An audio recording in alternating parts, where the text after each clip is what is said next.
to order the meeting of the Minnehaha Creek Watershed District Board of Managers, October 6, 2022.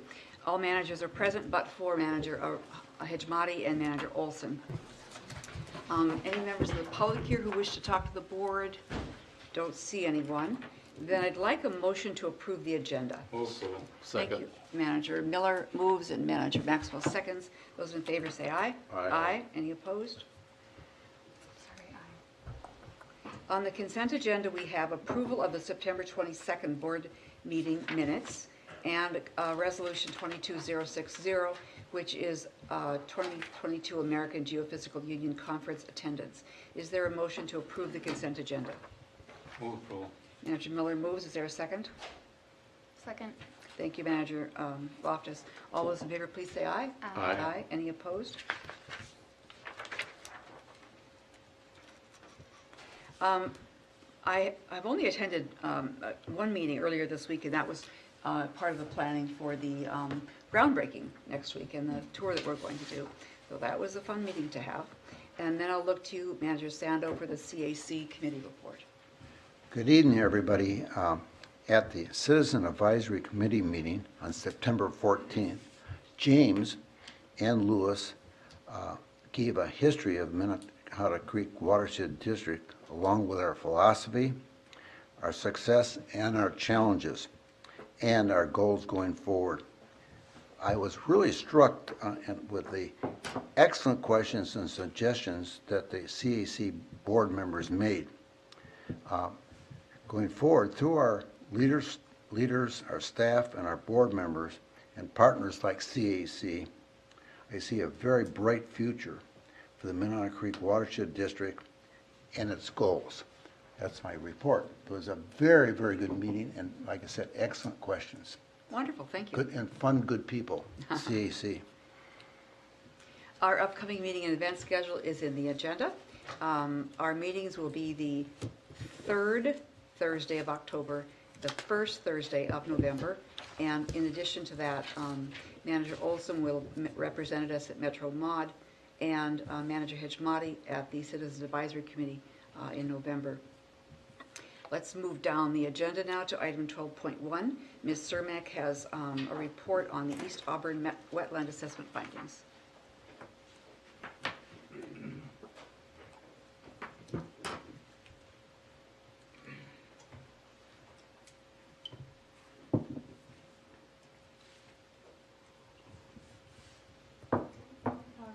Good evening. Oh, turn this on.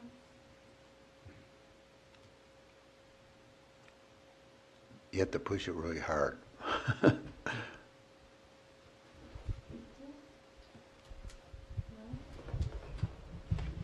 you go. Thank you. All right. Good evening, President White, Board of Managers. Here tonight, not seeking any action, just wanted to provide an overview of research and monitoring's work to date within the East Auburn wetland. Specifically, I'll be keying in on some of our findings from this year's monitoring effort. And tonight kind of marks an exciting transition point between two program areas, from research and monitoring, who's been working to characterize the issues in the wetland, and transitioning to project planning staff, who will be leading project feasibility. I'll touch on some issues within the area around East Auburn and some of the work we've accomplished to date. I'll touch on our past monitoring efforts that has led us to narrow in on a specific cell of the East Auburn wetland. And then I'll get into our monitoring goals for this year, share some of our key findings, and wrap up with next steps. So when we say the East Auburn wetland, we are referring to the entire wetland system that sits between Wasserman Lake and East Auburn Lake. So Wasserman water flows out of the lake through the wetland system and into East Auburn. Important to note is that currently both Wasserman and East Auburn are listed as impaired water bodies. However, the district has invested substantially around the areas of Wasserman Lake and within the lake itself over the last several years. Some of these watershed projects include the Lennar Wetland Restoration, building out the Wasserman Preserve Park, and the alum treatment within the Wasserman West Pond, specifically targeting watershed loading coming into Wasserman Lake. We then transitioned into internal lake management. We were able to get the carp populations within the recommended threshold. And just last week, we conducted the second alum treatment within Wasserman Lake. So everything we know within this system, the alum treatment was supposed to be kind of this last piece of the puzzle and position Wasserman to meet water quality state standards. And so while that's exciting for Wasserman Lake, we actually get to reap those benefits downstream as well. So when we look at the downstream receiving water body, I had mentioned East Auburn Lake is impaired. Based on the TMDL, we can see the amount of load reduction required for that lake to meet its standard, 545 pounds. To put in context, the work we've done in Wasserman, and Wasserman, assuming that we meet the standards there, gets us 162 pounds closer towards our target for the downstream water body of East Auburn. The remaining cells in gray, so the remaining reduction we need to find, based on the TMDL, is going to need to come from watershed area projects. So we can turn to the drainage area coming into East Auburn, and this area in yellow here is where we need to identify projects to reduce the remaining 378 pounds of phosphorus. The 2017 Water Resources Management Plan did highlight the East Auburn wetland as a potential project area. Can you slow down a little bit? This is pretty interesting. Sure, yeah. In 2019, we took our first look at what the data was telling us. We assessed the inlet to the East Auburn wetland and compared that to the outlet of the wetland right before it goes into East Auburn. And our first observation that you can see here on the left is that phosphorus concentrations were definitely increasing as water was moving through the wetland.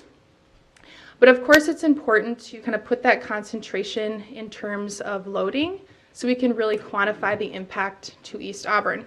And so when we did that, we saw that this wetland system was exporting 135 pounds of phosphorus into East Auburn. So when we turn back to the reduction requirements for East Auburn, if we were to pursue a project here, we have potential to make great headway towards our goals for East Auburn and start getting in striking distance for East Auburn to meet its state standards. So then the question was more about what the scale of this potential project would look like. In its whole, this wetland system is quite large. And so in 2020, we added in a few more monitoring points to really identify if there was a smaller portion of the wetland responsible for a bulk of the phosphorus export.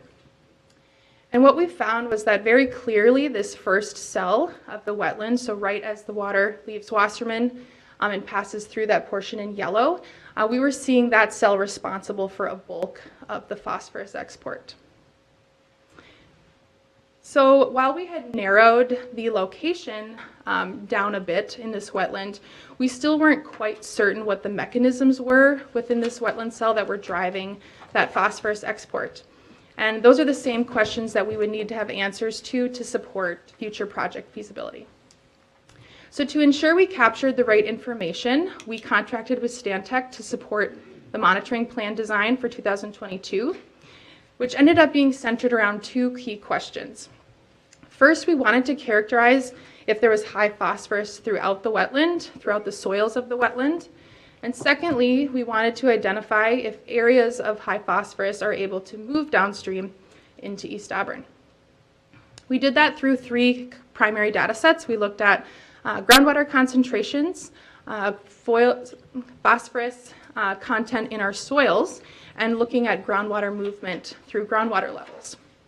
And we wanted to make sure that we did this through the entire wetland, both spatially, which you see here on the left. So every dot on that map indicates a monitoring location. And then at each of those dots, we also have a nested set of monitoring wells that allows us to look at kind of the vertical variability through the soil profile. So next I'll walk you through kind of those three key findings around those three methods. So first we looked at average concentrations that we saw in our groundwater sampling. And overall we saw high phosphorus concentrations across the wetland, so both spatially and vertically.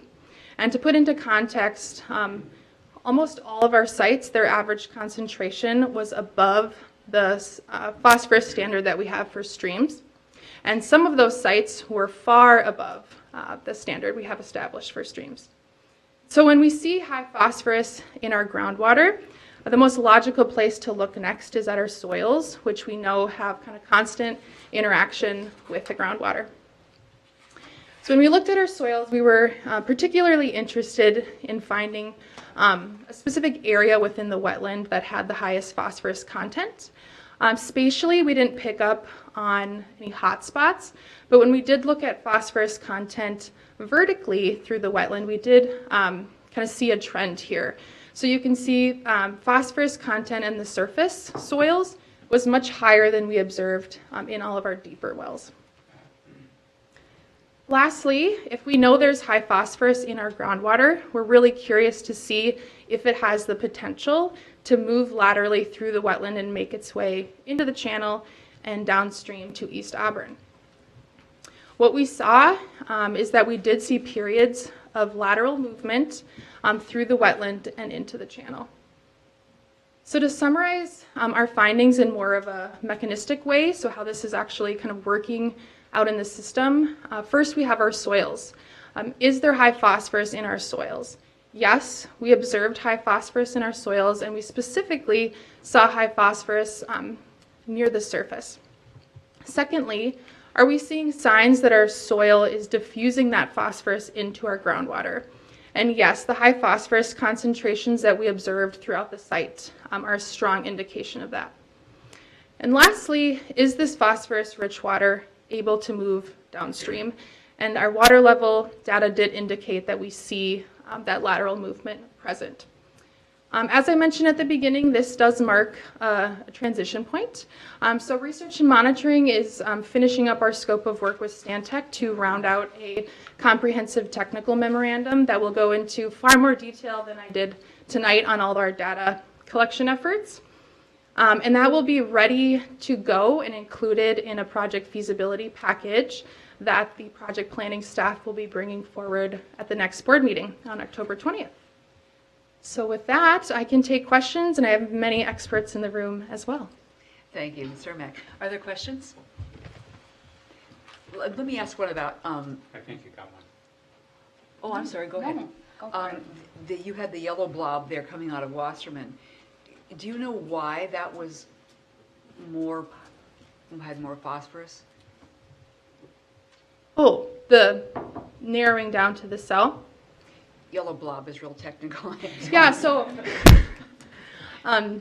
President White, our best guess here is that this portion of the wetland specifically has received the brunt for decades from the impaired Wasserman Lake.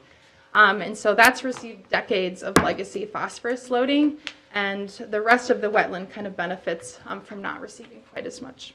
Thank you. That initial. Any other questions? Manager Loftus. I was just trying to understand, and I appreciate how you put your memo in very much layman's terms to help understand how a wetland could not be functioning the way we assume wetlands work. It's a little dysfunctional. And it kind of reminded me of kind of how our stormwater ponds work. Like they have to be dredged out to get the sediment and gunk out to function again. Is that not where you're seeing these next steps going, where you're like dredging wetlands? Is this kind of a new concept, having to improve a wetland in this way to get it to function again? Or is this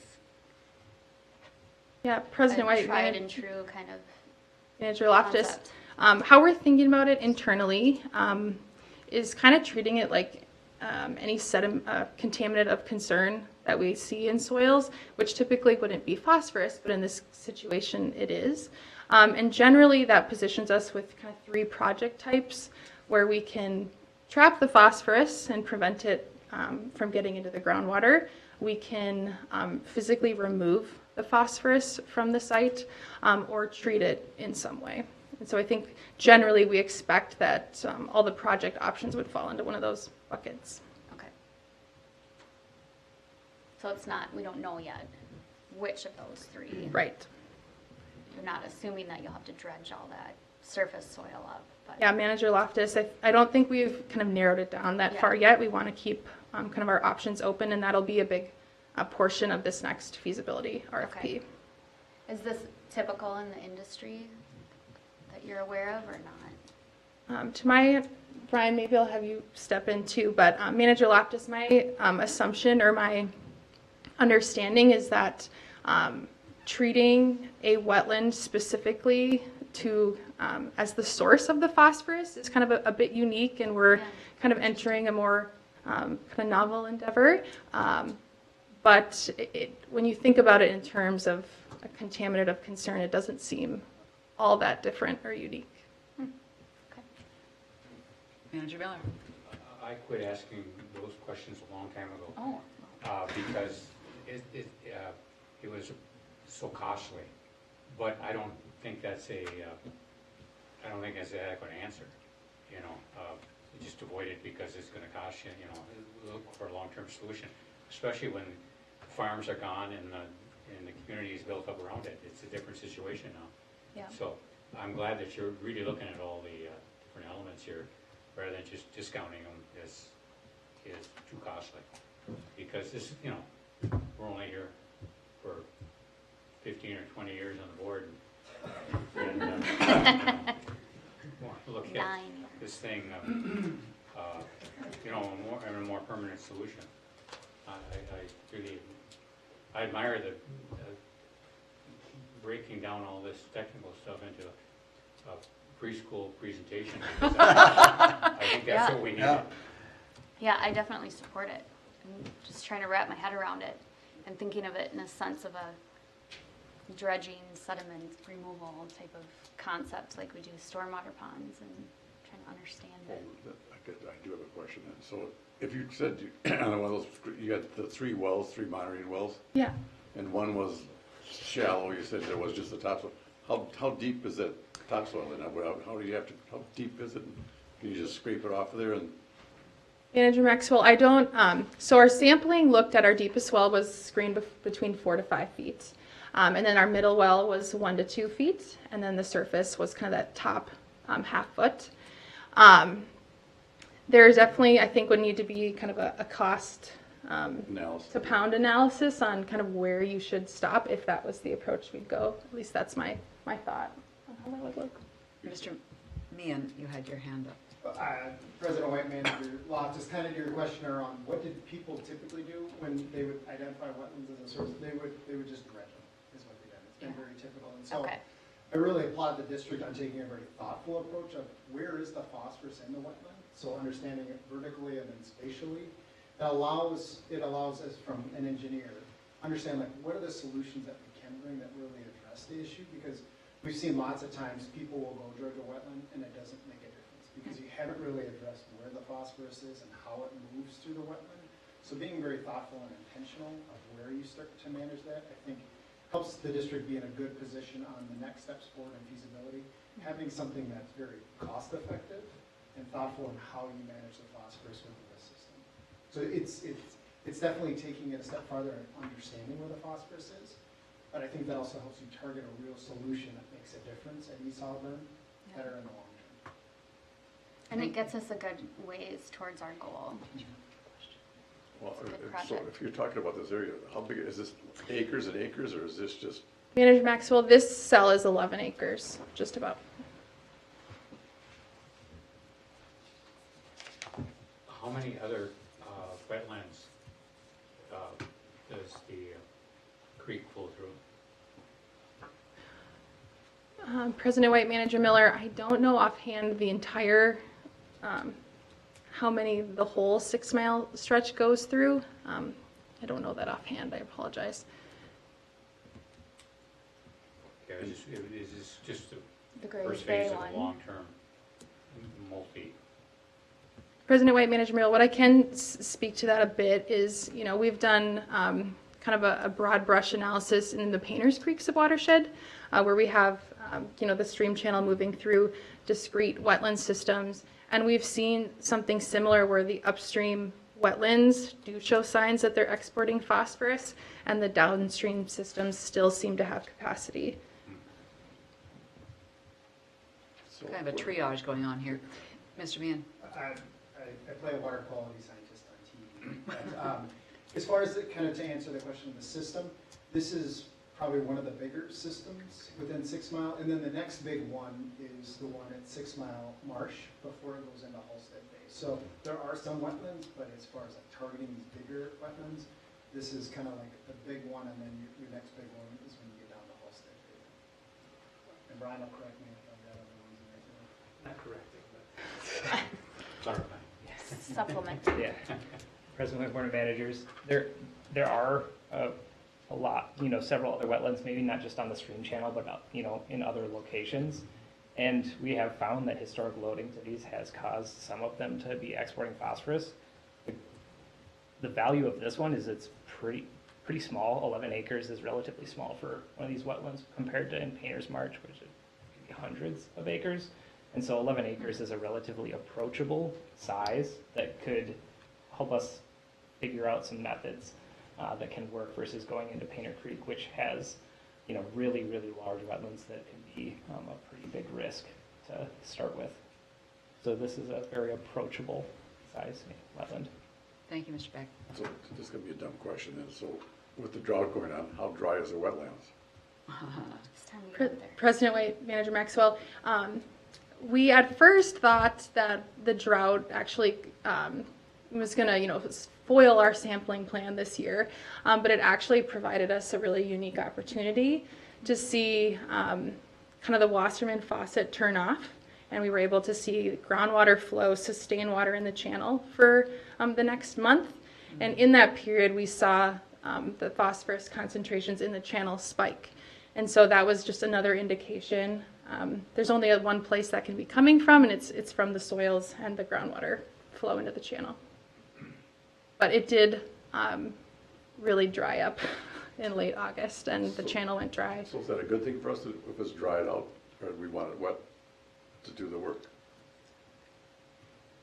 From a project standpoint, long-term loading, if no water's moving to the site, we're obviously not bringing loading into East Auburn, but that's, not a maintainable solution. And so I think what we've seen this year and likely to expect is the amount of phosphorus loading coming in from the groundwater flow will vary from year to year, kind of based on kind of the hydrologic patterns of that season. It costs less to dredge when it's dry, but Well, I it's don't not- think you can fast forward this that quick. Maybe you could, but it sounds like they want to study it more or come up with multiple solutions. Anything else? Well, thank you very much for that report, and thanks, Mr. Beck and Mr. Meehan as well. I'm really looking forward to this study because I think it's pretty critical and basic, to our mission. And we've kind of avoided it because it was too complicated or too expensive or we didn't have enough science to support an activity. So this is really good. Thank you very much. Great. More to come in 2 weeks from project planning. Excellent. Thanks. Thank you.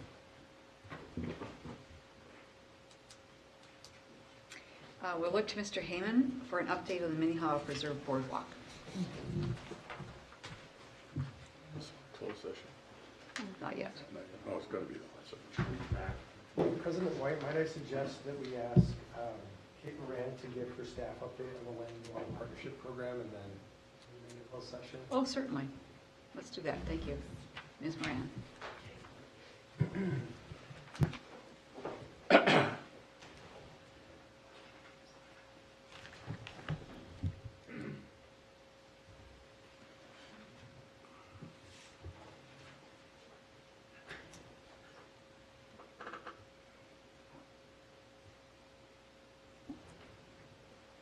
All right, there we are. All right, well, good evening, President White and Board of Managers. Tonight I'll be providing a brief update on the fully named development under our Land and Water Partnership pilot program. And overall, this is a high-level update, and we just want to kind of gauge the board's comfort with potential roles for the district to take on for this project, kind of exploring that at this point. And then so last time we had this opportunity in front of you was March 24th of this year. And at that meeting, we had mentioned this opportunity stemmed from our work with the Long Lake Creek subwatershed.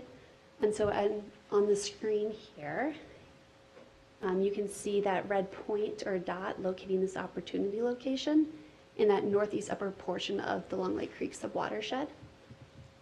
And then you can also see just southwest of that is located Holy Name Lake, which is impaired directly southwest of that site. And so the Holy Name Lake is one of 5 impaired water bodies in that subwatershed. This Long Lake Creek partnership is really focused on improving water through leveraging land use change and an integrated planning. And so under this partnership, the city of Medina and the district had flagged this parcel a few years ago for the likelihood of development and the opportunity for wetland restoration. And so then December of 2021, the city of Medina came and flagged this opportunity as the parcel was sold and the developer and landowner were looking to build a residential development.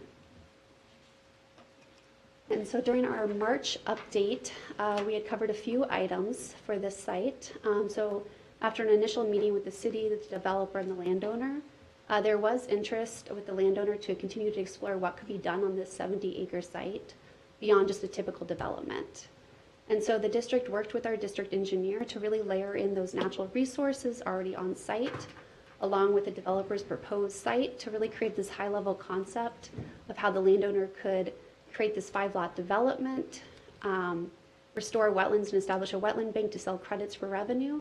And that's what you can see on the screen here on the right side. And that is what we also showed back in March. And so with this information, the landowner decided to move forward with Stantec to begin a wetland banking process, and the district just shifted over to an advisory role, and we've been tracking the project since.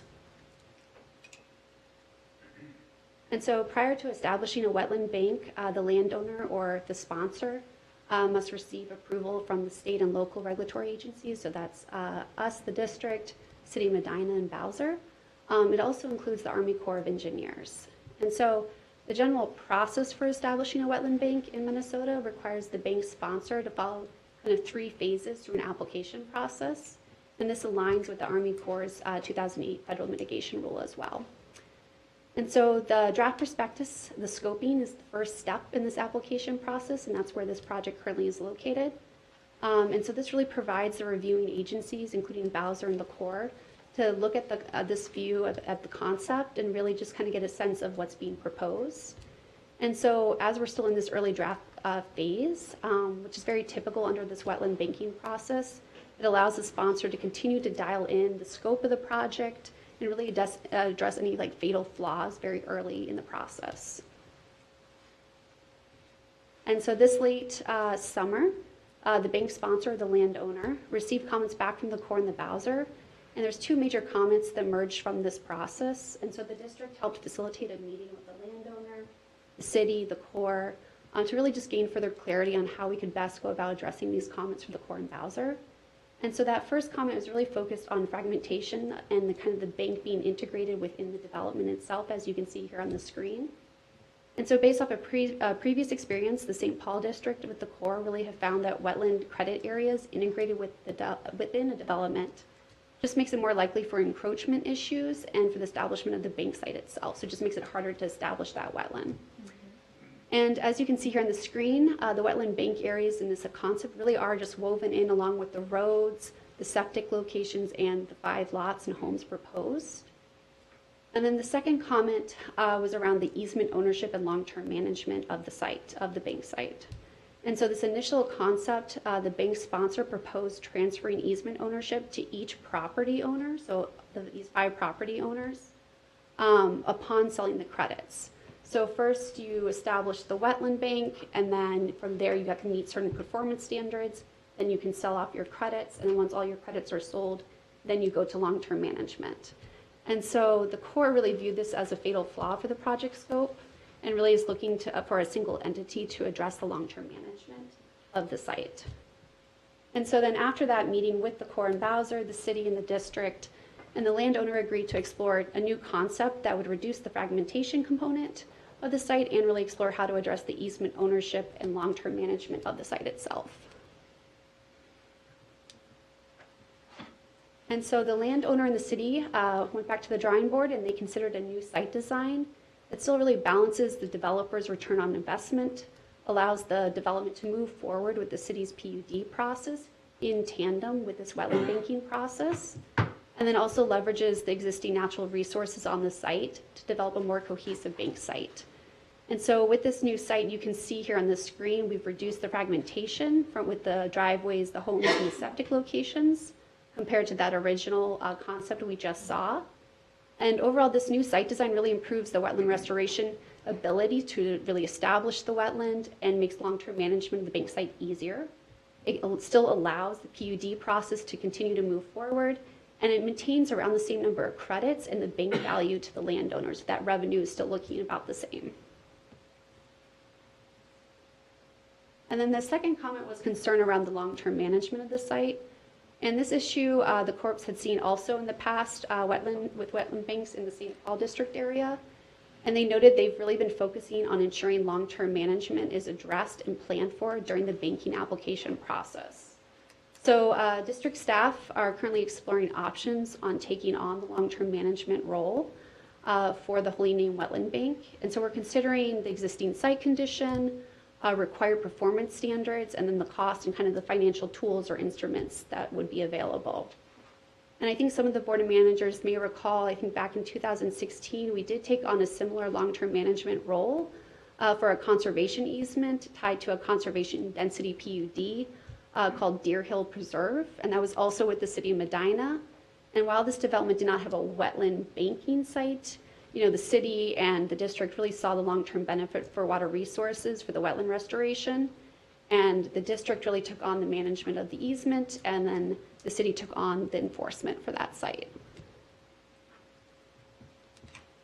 And so based on the discussions with our project maintenance and land management staff, as well as reviewing the Corps' final mitigation rule, we know there's a really high performance standard set before any credits can be sold with this wetland bank. And so our staff is really taking the view that the long-term management after the wetlands have been established, they've met their performance standards, and the credits have been sold.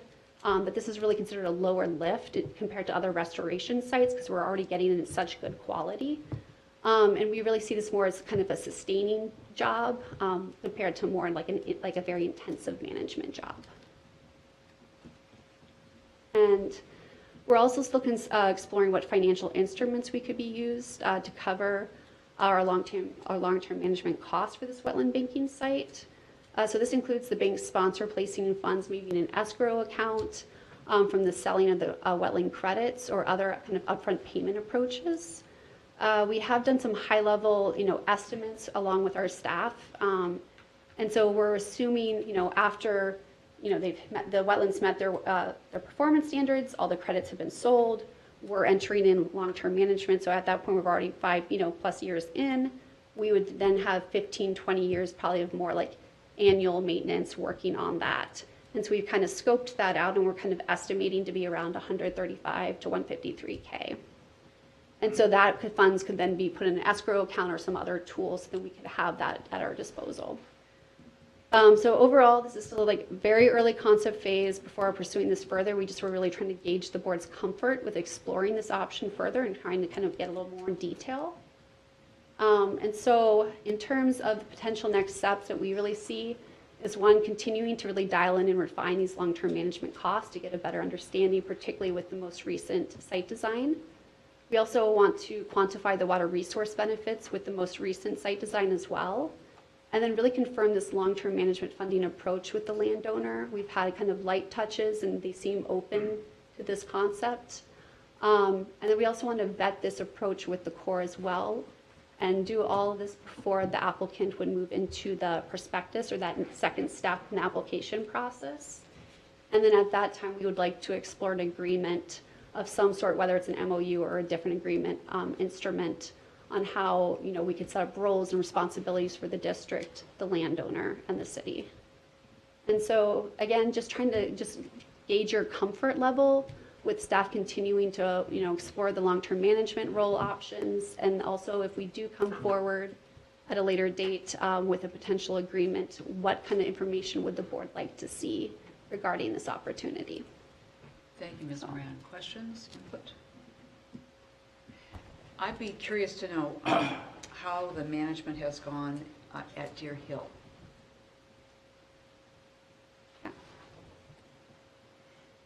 That's a good one. I cannot speak to that at the moment, but I will add that to the list. Okay, Perfect. thank you. Manager Loftus? Your maintenance costs up Oh, there, were yeah. those annual or over how many years? Yeah, so what we did, we basically have from our land management team kind of cost per year by acre, if Okay. it's a wetland area or a buffer. And then we have, with the current site design, we have the 9.7 wetland acres, and then they actually are maxing out their buffers also at 9.7. And so what we did is then really looked at a 15-year period and then a 20-year period to kind of get that range of what that cost could be. And again, this is very high-level But estimates. that's for the 15-year period then, Yes. that's not an annual cost, okay. Yeah, correct. And is that just vegetation management and potential dredging, or what is? Vegetation for like noxious weeds, maybe some burning, prescribed burns, Okay. and just checking on it over those 15 to 20-year period.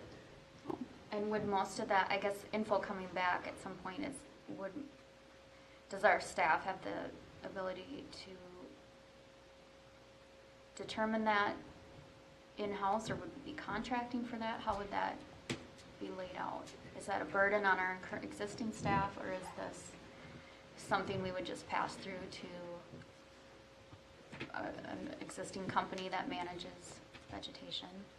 I think that's still kind of one of those things we'd want to continue to dial in Sure. with that group. Yeah, So,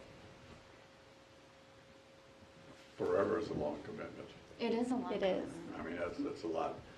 Maybe a quick question. Yeah, Yeah. it sounds cheap for $100 grand for forever. What was it, Deer, what was the other, Deer Hill. Dill Hill? Deer Hill, yeah. How many homes was that compared to, you said this is 5 homes? this is 5 with over a 70-acre lot. That one, I believe, was like 170 acres and 41 single-family homes. So again, it's slightly different, and they also didn't go through the wetland banking process, so it's just a wetland easement. So the standards are also different. Well, it'd be interesting to see what Deer Hill, that's 171 or 141 different households compared to 5. 5 is gonna be a lot easier to deal with than 141, I would assume, but. 41, I think. 41. Yeah, but 41 household or lots, but 170 Acres. Acres, okay. Yeah. Well, 41 is still less than round numbers, yeah. 5. But generally, are we in favor of this going forward? Yeah, that's a good idea.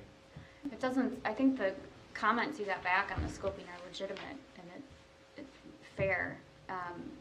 You know, it's a valid question of whether this is a role that the watershed should perform for a private landowner by taking it over. Is it giving enough public benefit for that? Because it does create a long-term staff commitment, and not that we don't have other public lands we're managing, but I know staff is already looking at all that kind of stuff as you analyze this, but it is important for the board, I guess, to ask, is that a field that you're comfortable in, which is what you're asking? I don't know. Yeah. No, thank You know, big capital projects are fun, and they're even more fun to, you know, not have to revisit them when they, after you're done with them. So this is kind of the opposite, like after 5 years, we'll take it over and then deal with the issues that may or may not come up. But, so I appreciate the question, I appreciate you coming to us before continuing with the landowner. I'm assuming whether they are or not willing to do it themselves, the comments from the agencies who have oversight are strong enough that this just wouldn't get approved unless we were interested in helping as the regulatory agency. So it's a conundrum where they need help. Oh, thank you, Manager Yeah. Loftus. I appreciate that, and we have Yeah. been thinking about that. And we'll continue to think about that. Okay, well, good luck. With the benefit component. So, Manager Miller? I got I'm a sorry, I comment and a interrupted. question. come and every time we rely on somebody else to do it, they don't do it. Minneapolis Park Board, and the city of Minneapolis, everybody, they just, you know, unless there's a noise, they don't pursue it. And they don't pay much attention to noise that we make, so we end up doing it because it's not being done. How big of a, you know, your point is well taken, I agree with it, but our experience is not good. How big of a sub-watershed district is this receive water for? I do not know off the top of my head, Manager Miller, but this is flowing right to Holy Name Lake, which is impaired, and it's one of the 5 water bodies that we're focused on with the Long Lake Creek Partnership. And so it was identified through our work with research and monitoring as we were looking at that partnership. Well, I don't understand where this fits into the whole system, and if you could show that. Yeah. Give me one moment.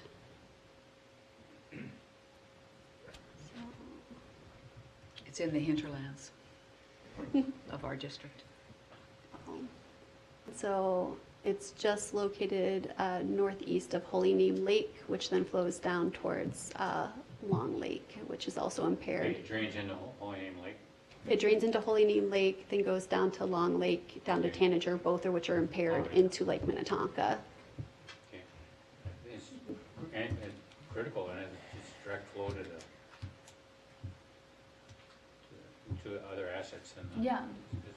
It's just out there too. I mean, I'm not saying, I'm sure we're not perfect about maintaining our assets either. I'm sure Tiffany is, sorry. But, you know, I'm just always hesitant to add more to the list. But if it's feasible and has some benefit, then we should consider it. Did you also say this has to go back to the Corps of Engineers? Correct, Manager Maxwell. So this is just the very initial kind of high level, trying to like basically sniff out any issues with this concept, and then kind of go back, refine, and then kind of from there you move into your next 2 kind of phases of this application process. And then if you get through that piece, if the sponsor, the landowner gets through that piece, and then we kind of work through all the final agreements, a lot of those agreements still need to be at least queued up early in that application process. But when Lewis did his white pages, didn't he say that we didn't have great luck with the Corps of Engineers? No, he didn't say that. Decades ago, yeah. He said never, A long time ever, ago? ever. Well, yeah, it was an issue on Painters Creek. But, you know, I don't know who was at fault there, them or us or somebody else. Okay. Mr. Whisker? Yes, thank you, President White and managers. And I think Manager Loftus is calling it, as usual, I think, the right policy question for the board. And as we continue conversations with the city and the Corps and the DNR and the private landowner, I might suggest, and we'll talk with staff about coming back in front of the board before we bring an agreement back to talk about the framework or a framework that would guide the instances in which we would consider doing this. And I would provide a few examples that would inform that framework right now. We worked with the Mader family on a very similar scheme where they came forward in Minnetrista and wanted to develop their property. They got clustered density through conservation subdivision ordinance. We provided technical assistance up front on that, guided them through the Corps and DNR process, because when you're doing banking, the Army Corps of Engineers and sometimes the DNR and then Bowser are essentially approaching it as a regulatory function. Our prior experience with the Corps of Engineers, to address Manager Maxwell's concern, is in a capital project posture. We weren't great partners, or we had some bad partnership experience together over projects. But this is just a regulatory function in overseeing wetland banking. And as that work moved forward with the Mader project, our work stopped at technical assistance. They were able to carry that project forward and maintain their bank through the pro forma with the funds that they developed through selling lots and selling credits. We've had other instances like Lennar where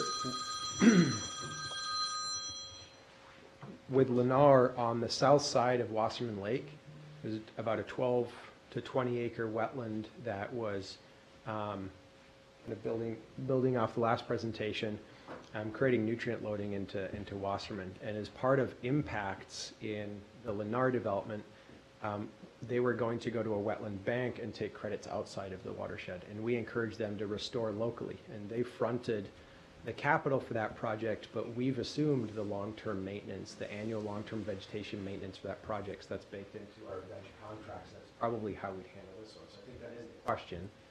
On that project, it's about 12 grand a year, and it's publicly funded. That was a decision the board made. In this instance, we're talking about, and I don't know if those are future values or present, but calculating the annual cost, passing it through into contracts, but the district being essentially a steward to satisfy the regulatory agency's interest in some public oversight to make sure the bank is sustained long-term. Deer Hill is different yet again. Conservation subdivision, a bunch of buffers, easements, wetlands restored. We're just a land steward, and that's to satisfy local regulatory requirements for the conservation subdivision. Medina needed a land steward. And so we undertook that role, and we do visual inspections, but we're not actually paying to do any maintenance. We're observing to make sure that the lands that were committed to be protected remain protected. So we have a variety of examples to draw from, and I think we've taken up to this point a pretty case-specific approach. And we could use that to inform whether or not this makes sense sustainably long-term. I think a key factor here is the Mader Wetland Bank was the first wetland bank in the district. And before that, when there are wetland impacts that cannot be mitigated locally, if there's not a bank, those wetlands are lost. And mitigation is happening outside of our hydrologic boundary, outside of our watershed. And we have a concrete, well, not a concrete, but we have a policy as an organization of trying to keep wetlands inside our boundaries. Right. And so this would be an instance where all of those credits are tapped out. They had a monopoly on that bank. It's done because there's so much demand through development. Does the board support the idea of keeping wetlands locally and creating a bank so that as there's future development, they stay local? And is it worth then the transactional costs, knowing that they're going to be privately funded and we're passing them through? I think that there's a broader policy question other than just the operational costs that we could get into as well. That's a great point, and realized there's a significant benefit to keeping those in the district versus having them go out of the district, and hadn't thought through that, so that's. It provides some streamlining. I mean, it's maybe not, but provides some streamlining on the permitting side too. Yeah. Where you get locked into a sequencing dynamic where there isn't a bank, you're really there's a lot of push-pull on those applications between pushing them to mitigate locally in a way that might not be sustainable and then wanting to go to an outside bank. And so there's a couple of different ways to look at it, but that's really what drove the board's interest in the Mader project is a lot of growth out in the Victoria area. There's some wetland impacts that occur with that. They're not all avoidable. We know they're going to happen. And then being able to point people towards a bank, and our regulatory policies require people to work out in concentric circles from bank. I think that same concept can be applied here. It's just a question of if it's worth us playing that role in overseeing the maintenance and making sure that we calculate those costs well, so that if those costs are then if we're taking those funds and then passing the maintenance activities through to a contractor, our end is actually covered. Are there other metro districts that are serving in that role that you could talk to about their experience or their contracts or their maintenance costs? I mean, you had a couple good examples that I wasn't aware of, but I imagine the pricing is so different outside of the metro that it probably pays to stay pretty close, but that's why we think that this is actually a decent policy model, because the cost of credits are the way the regulatory system works is if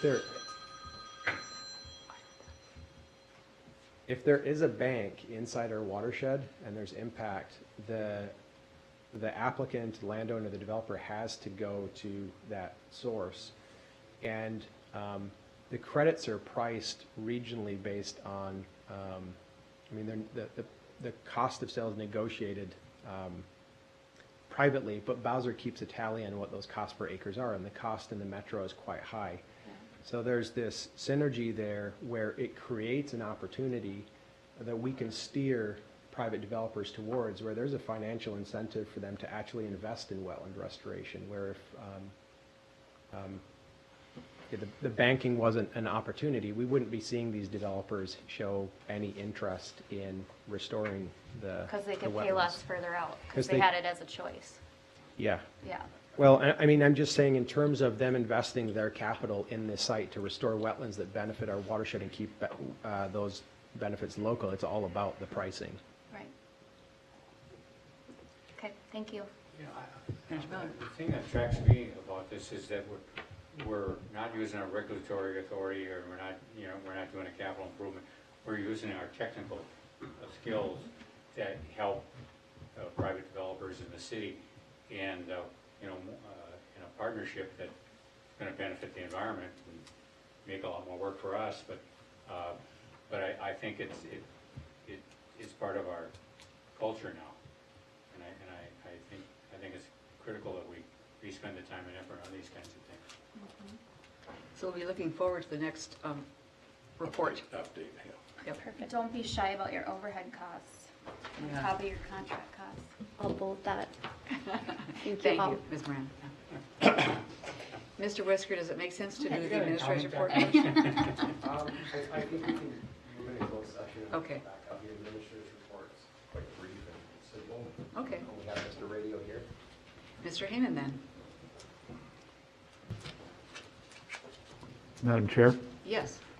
it would be appropriate at this time if the board wanted to take up a motion to go into closed session in order to discuss with Mr. Radio matters relating to the present litigation and mediation activity related to the Minnehaha Preserve project.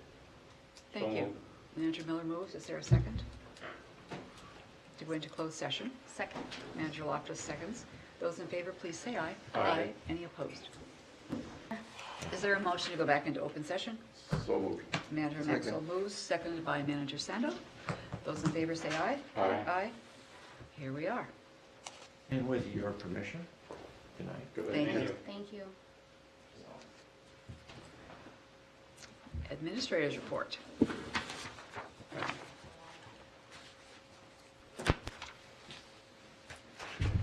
Thank you, President White, managers. 3 updates for you this evening. We'll begin with the water level updates. Try and keep this brief. Many of you might have seen. It won't take long. Oh, There's no there's water. no water. The wetlands- Okay, and next, Right. we have a lot of dry lands. Yep. But by the numbers, the Twin Cities received 18.5 inches. That's 8.3 below normal, 3 inches less than last year. And right now, the U.S. Drought Monitor just issued an update and identified that the watershed's in extreme drought. That's the first time we've been classified with extreme drought since the U.S. Drought Monitor was established 22 years ago. Wow. So that's 3.71% of the state. We keep giving you updates on where Minnetonka's at, and just thinking about evaporation and the impact that's having on lake levels. The current lake level is 927.3, so 20 inches below the OHW of 929.4. The lowest the lake's been in 10 years, and we're getting a ton of public inquiry. We just got requests for information for a lot of dredging inquiries and requests for information on past dredging records, which always happens when the lake is low.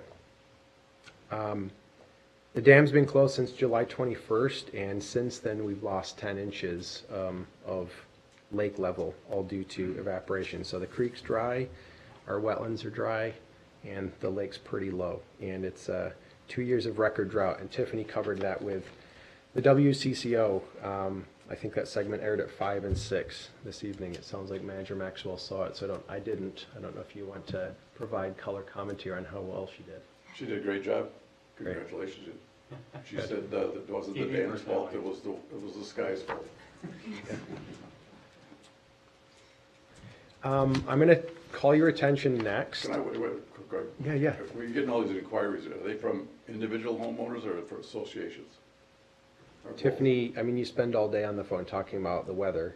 right now, Yeah, or a most lot of of it. Most of Manager Maxwell, most of the requests that come to me are just individual property owners across the watershed. Okay. I would think, because our association, I think, would think they're more powerful, so they would come after you a little heavier than individuals, but Yeah, we've received some association inquiries around dredging and navigation and those sorts of things, but Tiffany spends a lot of time explaining why Gray's Bay Dam isn't drying out the lake, right? Mostly their emails, so I can just copy paste them. Nice. you didn't have high heels on there, did you? No, I wore these shoes when I got them. No, because it was all dry that she was just walking out, I just kidding. Never mind, Take good Their care. shoes are still out there. Yeah, stuck in the mud.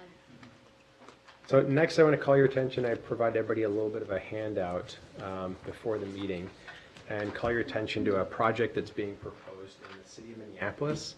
It's in the 50th and Chowan flood priority area. That's how we've known it for a long time. It's known as the Pershing or Fulton neighborhood, and on the second page, it gives you a snapshot of where this sits relative to Lake Hiawatha, or Lake Harriet, I'm sorry, at 49th and Chowan. And the project that's in front of you, there's a little map there, it's color-coded, it's focused really on road reconstruction. And so this is the first phase of maybe a larger project that might take many years that the city's looked at for years, as long as I've been around, to look at changing conveyance in the area to reduce flooding in the grid, and then provide some level of storage in Pershing Park, ultimately, is one part of the idea, before everything goes down to Harriet. This is a much more focused scope of work than that. It's really emphasizing on pavement resurfacing, street reconstruction. There's about 3 blocks worth of storm sewer work that's going to change conveyance. And then there's some repairs, spot repairs to storm and sanitaries.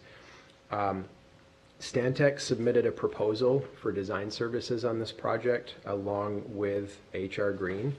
And so they've made a proposal in tandem.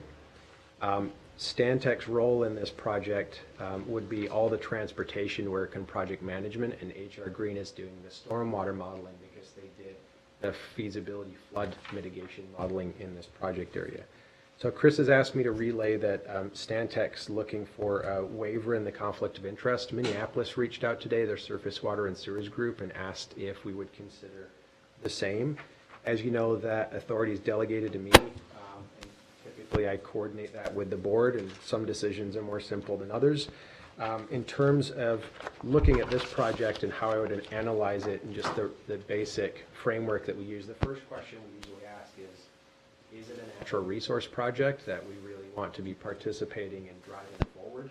And that's not the case here. This is, municipal infrastructure work. So I don't see the direct mission alignment, and therefore, in terms of waiving, we're not getting any material benefit to the watershed district.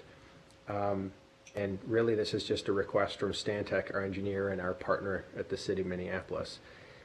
Now, as I look at the risk side of things versus the benefit of any natural resource project, we typically look at is there going to be a potential permitting conflict? Is there any neighborhood risk? And on the permitting front in this instance, while there are going to be some changes to stormwater conveyance, there's going to be stormwater management integrated with Green Streets in Chapter 54 that Minneapolis holds its road projects to. I don't know what modeling issues they might run into, but there is going to be stormwater management integrated. I think importantly, Stantec and Chris's water group isn't going to be involved in the project. They're not party to this. It's Stantec's transportation group, and HR Green's doing the modeling. So I think that we wouldn't run into tremendous conflict on the permitting side of thing, and I can't really be in a position to speculate on the neighborhood. So generally speaking, I'm not terribly concerned. I'd be fairly comfortable waiving, but this is an instance where I'd like to get some board perspective and just make sure you're comfortable before we make the decision. Minneapolis reached out to me today, so if there's questions or you want more information, I would try to factor that in, but they do want a quick turnaround. They're looking for a decision either tomorrow or early next week. Say more about the storm sewer improvements. Chris, I don't know if you have any specific understanding of that, but President White, the storm sewer improvements are shown from 50th Street, running north to 49th, and then running east from down 49th Street between Chowan and Zenith. They're shown in orange there. That's going to be, I'm assuming, an increase in pipe size, and then it's immediately going to get into pipes that are already choked down on York and Zenith. So this is going to solve some very local issues and just getting water into that pipe segment and probably stored in the pipe instead of in the street. But they're not chasing that conveyance down like the original feasibility showed through Pershing and then down to Harriet. So that's really all I know. Will they be asking for a permit from us for that? They'll need a permit for this work. So if there's a conflict, that'd be where it would come up? Yes. And I can't predict what that is. Chris, as engineering group, would be not involved in this project and helping us interpret the stormwater modeling. Obviously, our rule interpretation and application and request for submittals is coordinated with legal and managed by staff. So I don't think there's a direct engineering conflict. It would be more just the relational piece of having Stantec, different arms of Stantec involved in the same project.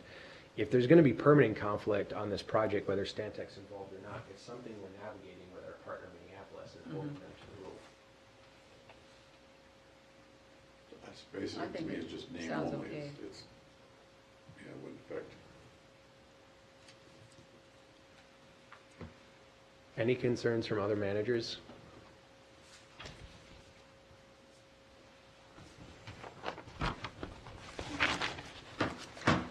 Sounds like we're good. Thank Okay.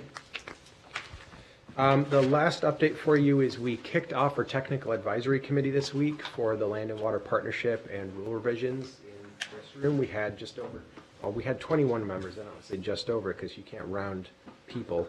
It was 21 members, including alternates. Great attendance.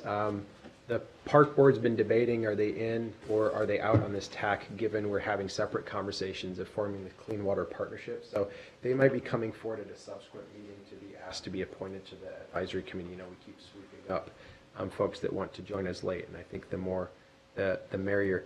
It was a really great discussion, a lot of familiar faces from across the years and some new ones, and just some great grounding in what it's taken to deliver partnerships with things like Arden Park, Wasserman, Cottageville, Methodist, and some good discussion about where partnerships with our cities come from public works, streets and infrastructure, from parks and open space, from community planning, from economic development, and how that's really the point of this process, is to develop solid bridges for coordinated planning with each of those groups, knowing that we only have one liaison from each city, and that's really what the Land and Water Partnership is about, is turning those into on-ramps for opportunity.